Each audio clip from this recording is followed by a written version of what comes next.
Hi, my name is Brian Crumby, and my objective is to show you how to put together a conservative voter guide. I live in Montgomery County, which is a little bit north of Houston, and we put out a voter guide for the last 2 years every election. Let me give you some background. About 3 or 4 of us activists were taking voter guides from various races and combining the list and having our own voter guide based on that. But each of us couldn't do all the research that we wanted to, so what we decided to do was to combine our efforts together and put together a voter panel so we could interview candidates, send out questionnaires, and put together a voter guide.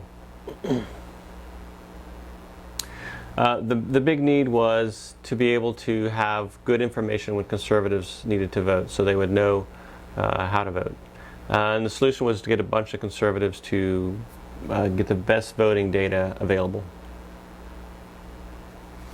So let me give you some details. Don't worry about state or federal races because there are a bunch of organizations that handle these kind of races, and just focus on the local stuff. Get as many people as are conservative and as are willing to come and work on it and share their knowledge to do the voter guide. Make the voter guide simple. We make it one page, front and back. Make sure you include all contested races in an election, whether it's Democrats, Liberals, Republicans, Independents, whatever. We did all of those. We cover Montgomery County. There's 250,000 voters in Montgomery County. If you're in a county like Dallas, Houston, San Antonio, where there's a lot more to cover, you probably want to break it up in 4 or 5 chunks and just have, like, North Harris County voter guide kind of thing. And we never got to mud districts just because there were so many of them. How many people are needed? One person can do most of the logistics if they work hard, but it's really a job for like 3 to 5 people.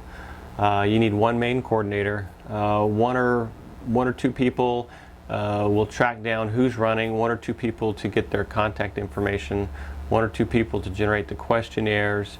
3 is better, and that just because you get a better questionnaire with multiple people working on it. 1 person to send out the questionnaires, 1 or 2 people to follow up on the candidates to get them to send their questionnaires back in, 1 person to schedule the interviews, and 2 or 3 to run the meeting.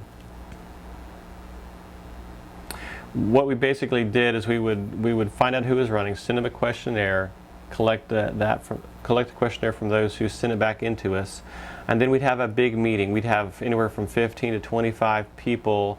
We call it a voter panel, and the candidate would stand up at the beginning. Each candidate would get a 20-minute time slot. 5 minutes they would kind of tell us why they're running and why we should vote for them, why they're great, and then we'd have 15 minutes of questions from the panel. So we would just we'd just do them back to back. That's the basic gist of how we did it once. And then at the end of all the interviews and looking at all the questionnaires, we would vote as a panel, and we'd come up with a percentage, and I'll explain that later. Here's some of the things we learned from experience. We never quite seemed to get the voter guide out soon enough. We'd get it out like halfway through the first week of early voting or something like that. Or we were trying to get it some deadline for some mail out, and there's a narrow window of time where you've got to get all the information. Some candidates had to be nagged to turn their paperwork back in. There were 30 different opinions on how the panel vote needed to happen, so you kind of have to make sure you do that well and know your plan and just kind of do it. Panel members are hard to meet more than, it's hard for them to meet more than 2 nights, so we basically try to fit everything in 1 night or 2 nights, and that 2 nights generally work for us. It's better if we send out an email for panel members and then follow that up with phone calls to get them to come and be a part of the panel. And some races, even with all the effort we did, we couldn't quite get enough information as much as we wanted. How to find out who's running. We basically got as much information as we could from the parties. Ours is mostly Republican county, so the GOP had a lot of information there, or the county election clerk Those were our two main sources, but sometimes we'd also have to contact the school administration or the city admin offices. It's best to get the contact information for the candidate from the various offices or from Google itself. And sometimes the League of Women Voters had kind of a schedule of when certain offices were up for election. All elections in Texas are in March, May, and November.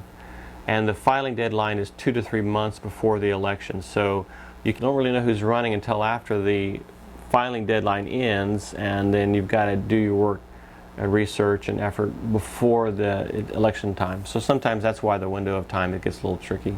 The voter guide panel, we would have between 15 and 20 panel members. We did not force panel members to vote, so sometimes you could come and ask questions, and then, you know, for whatever reason, one or two or three decided not to vote. But we had this rule that if you voted, your name went on the voter guide, and I'll show you what one looks like. For two reasons. One is for disclosure. We wanted to, you know, let people know who was on there. We didn't want to have some secret, you know, panel so they could kind of accuse us of, you know, doing something in secret. And the other thing is there's strengths in numbers. So if you see a voter guide and there's 25 people's names on there, that's more powerful in our mind than if 2 or 3 people's names are on there. We get a round table or a U shape. That's what we found was best. And sometimes we would put large name tags in front of the panel members so that people who didn't know each other could, during the discussion, or candidates could call them by name.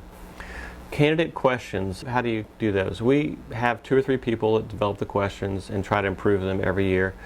We try to make the questions relate to the elected office and to your core group's core principles. Our group's got some core principles, and so we try to make them, the questionnaire, related to the office and to our core principles.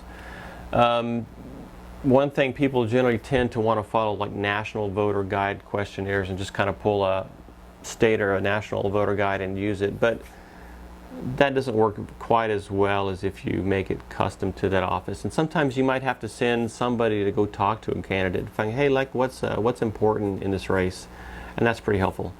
The final voter guide was on one page, front or back, so choose your questions well. And if you get into these essay questions, the more essays you have, the harder it is to fit those onto the final voter guide that you want to produce. We had all candidates would get the questionnaire, even if you're in an uncontested race. But we didn't require those to send it back, and we don't let those folks do an interview just because of time. But we mainly focused it on the contested candidates to get the questionnaires to and from them. The panel interview. Only contested candidates were interviewed, and we gave them 20 minutes. Sometimes if we have a hole in our schedule, we'll give them, you know, an extra 10 or 20 minutes just because there's nobody there and we're just learning more. As I said before, 5 minutes for the candidates to say whatever they want and 15 minutes of questions. Have a timer to keep the candidate on time track, because a lot of these candidates are long-winded and they'll go 10 minutes into their talk and it leaves you only 10 minutes for interviews.